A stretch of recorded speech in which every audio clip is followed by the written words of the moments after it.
பார்த்தனின் கண்கள் பார்க்கின்றன என்பதும் சரிதான். ஆனால் ஞானிதான் எதை பார்க்க வேண்டும், எதை பார்க்க கூடாது என்பதை தீர்மானிக்கிறான். பார்க்க கண்களுக்கும், கேட்க துகள்களுக்கும், நடக்க கால்களுக்கும் அவர் சுதந்திரம் கொடுப்பதில்லை. இந்த தேர்வின் தருணத்திலேயே ஞானிக்கும் அறியாதவருக்கும் உள்ள வேறுபாடு வெளிப்படுகிறது. பார்த்தா, ஆனால் பார்த்தா நியதம் குரு கர்மத்வம் கர்ம ஜயோ கர்மன் சரீர எத்ர பஸ்தியேதே ந பிரசித்த ஆ கர்மனா.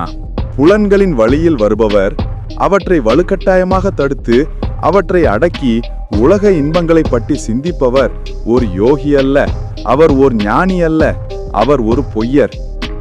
சரியான மனிதன் புலன்களை கட்டுப்படுத்துகிறான், அவற்றை அடக்குவதில்லை. பார்த்தா அவன் கண்களை மூடிக்கொண்டு வாழ்வதில்லை.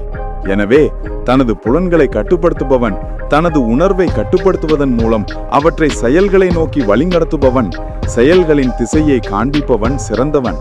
அவன் தனது விருப்பங்களை புரிந்து கொண்டு தனது விருப்பத்தை பயன்படுத்துகிறான்.